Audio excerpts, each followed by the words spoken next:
Hello student, मैं doctor Anju Mittal BSc part second में biotechnology में आज हम टिश्यू कल्चर में आने वाले इक्विपमेंट्स के बारे में बात करेंगे, उनके बारे में स्टडी करेंगे। और हम सबसे पहले इसमें आने वाले autoclave, centrifuge, thermometer, hygrometer, laminar air flow और कैलोरीमीटर या spectrophotometer, lux meter, water distillation, balance, pH meter, gas और automatic stirrer and media, dispenser, shaker, fridge and microscope, अलमीरा and equipments of glass and other equipments. सबसे पहले हम autoclave. तो autoclave एक cooker की तरह इसका फंक्शन होता है, लेकिन ये कुछ इसमें डिफरेंस है। और ये जो मीडिया हम तैयार करते हैं, जहाँ पर कल्चर किया जाता है, उस मीडिया के को स्टरलाइज करने के लिए हम यहाँ पे ऑटोक्लेव यूज़ करते हैं। और ये इस पे मीडियम जो बनाते हैं मीडिया, उस पे इसका हार्मफुल टेम्परेचर का इम्पैक्ट नहीं होता, लेकिन ये प्लास्टिक, पाउडर, तेल आदि के लिए उपयोगी नहीं होता। और इसकी जो बॉडी है वो कॉपर और स्टील की और डबल लेयर्ड की बनी है, और साथ में एक ढक्कन के रूप में ये ऊपर की ओर खुलता है। और इसकी लीड पर यहाँ पर कंट्रोल के लिए नॉब रहती है एंड सेफ्टी बॉल, जिससे अधिक प्रेशर पर ये खुल सकता है। एंड प्रेशर गेज, जहाँ पर प्रेशर का मेज़रमेंट, यहाँ पर उसकी रीडिंग देखी जा सकती है। और यहाँ पर एक लीड जो ये रबर की सील के साथ में इसमें लगी हुई है। और लोअर पोर्शन पर हीट जहाँ प्रोवाइड की जाती है, हीट कंट्रोल के लिए भी वहाँ पर एलिमेंट लगा हुआ। और एक स्टीम रिलीज, जहाँ एक्स्ट्रा होने पर एक नॉब है, जिससे कि एक्स्ट्रा उसको निकाला जा सकता है। और यहाँ पर एक पानी जो लोअर सरफेस पर भरा जाता है, उसके ऊपर एक लीड रेस्टिंग प्लेट रहती है, और उसके ऊपर एक टब लाइक स्ट्रक्चर जैकेट है, और जिस पर सॉकेट्स बने हुए हैं, जिसमें हम लोग यहाँ पर जिसमें हमें कल्चर ट्यूब है और फ्लास्क है, वो वहाँ पर लगाते हैं। और ऑटोक्लेव में जिन पात्रों को इसमें रखा जाता है, और उनके लिए हमें कुछ सावधानी हमें रखनी होती है। उसके लिए क्या क्या ज़रूरी है कि जहाँ पर जो रखना चाह रहे हैं हम, जिनको, उन पे प्लग भली भांति होना चाहिए, और उनको भी एक एल्युमिनियम या बटर पेपर से उनको हम लॉक कर देते हैं, जिससे कि इनर पोर्शन या इनर मीडिया वहाँ पर वेट ना हो। और साथ में ही जल की मात्रा भी एक निश्चित मात्रा में देख लेनी चाहिए, और ऊपर का बॉल्व है वो भी अच्छे से बंद करना चाहिए।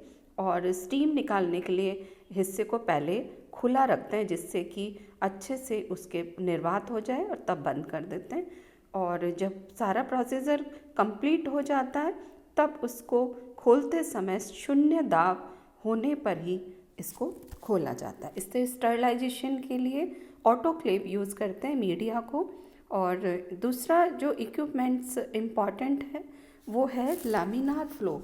लैमिनार फ्लो, जहाँ पे एक्सप्लांट को मीडिया के अंदर कल्चर मीडिया पर ट्रांसफ़र किया जाता है, और इसके ट्रांसफ़र करने के लिए जिस पोर्शन पर इसको किया जाता है, उसको भी भली भांति स्टरलाइज कर लेते हैं। तो सबसे पहले इसमें 70% अल्कोहल से अच्छे से उसको पोंछ देते हैं, और साथ में ही इसके अंदर एयर फिल्टर, यहाँ पर यूवी प्रकाश या यूवी लाइट को यहाँ पे हाफ आवर के लिए ये से स्टरलाइज किया जाता है वहाँ के एनवायरनमेंट को, इनर एनवायरनमेंट को, और जिससे कि जहाँ पे कंटामिनेशन है वो सारे यहाँ पर नष्ट हो जाएं। और साथ में ही इनमें अंदर आने वाले इक्विपमेंट्स जैसे कि चाकू, ब्लेड और चिमटी, फिल्टर पेपर, कैंची, बर्नर, फ्लास्क, पिपेट आदि इस पे उपस्थित रहते हैं, उनको भी स्टरलाइज करके यूज़ किया जाता है।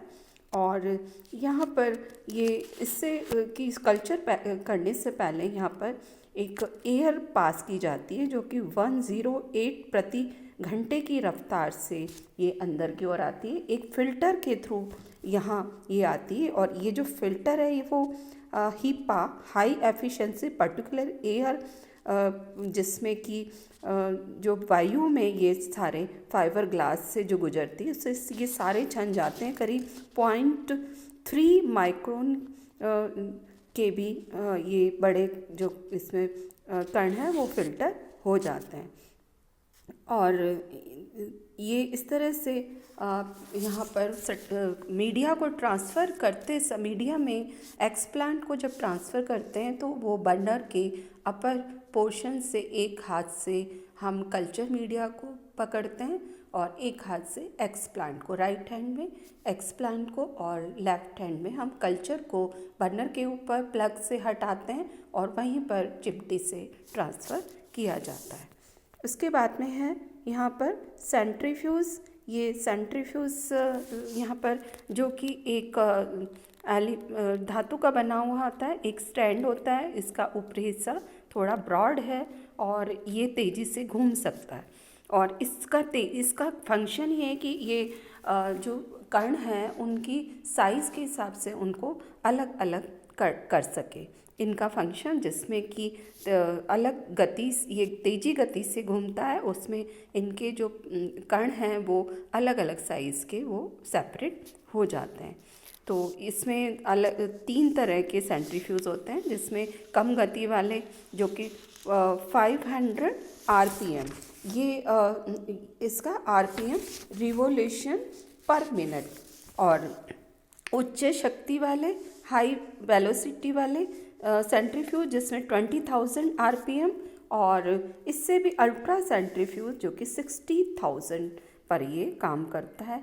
और ये सेंट्रीफ्यूज फोर्स के द्वारा डेंसिटी मास के बेस पर ये इनको अलग कर देता है। तो यहाँ पर इसके लिए जो काम करता है, centrifugal force is equal to angular velocity into radius पे ये फंक्शन काम करता है। और इसमें हम जनरली मात्रा जो हम यूज़ करते हैं उनकी मात्रा एक निश्चित मात्रा ही यूज़ कर सकते हैं, वो हमें ध्यान रखना है। और इसके अलावा वर्णमिति या कैलोरीमीटर या जैसे हम स्पेक्ट्रोफोटोमीटर भी सिमिलर, दोनों सेम फंक्शन है इनका, और लेकिन कुछ इसमें डिफरेंस है।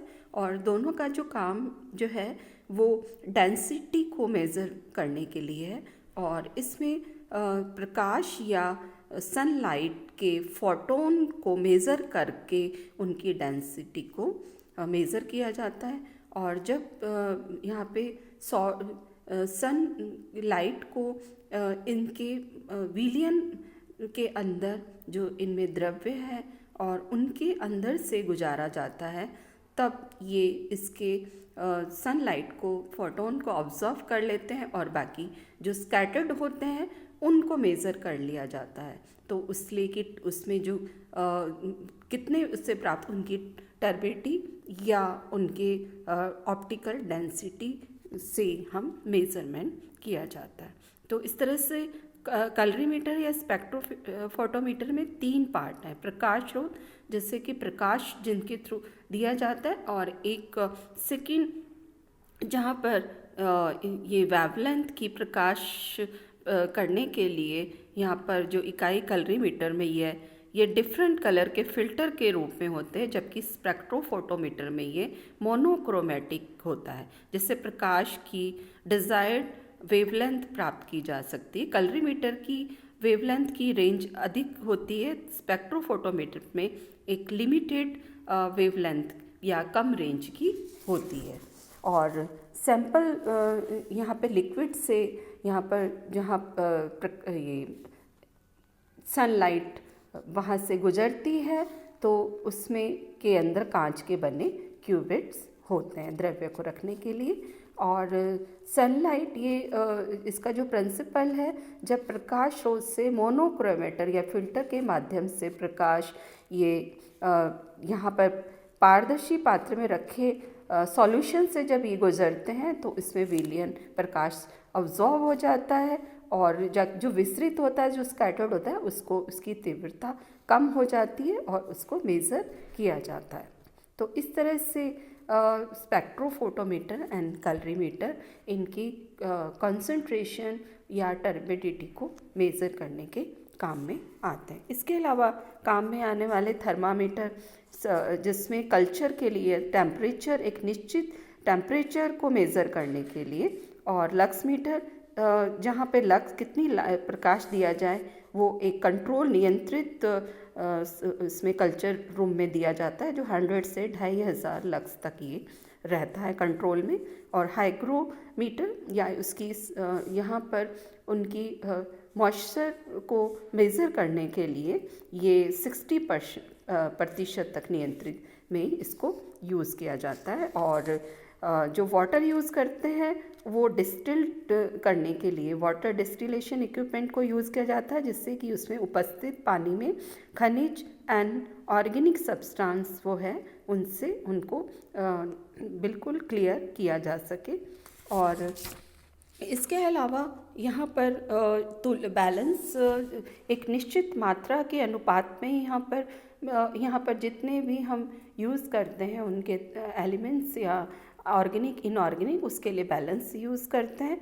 और पीएच मीटर यहाँ पर ग्रोथ है एक्सप्लांट की, एक पीएच पे ही इनकी ग्रोथ अच्छी होती है, तो उस निश्चित पीएच को मेंटेन किया जाता है और उससे मेज़र किया जाता है पीएच मीटर से। और गैस कनेक्शन के लिए ये कि क्योंकि उसमें पोषक पदार्थ को प्राप्त करने के लिए गैस ज़रूरी है। ऑटोमेटिक स्टीरर, जब हम कोई सॉलिड बनाते हैं यहाँ पर माध्यम, तो उसके लिए कि स्वचालित विलोडक या ऑटोमेटिक स्टीरर का उपयोग किया जाता है मिक्सिंग के लिए।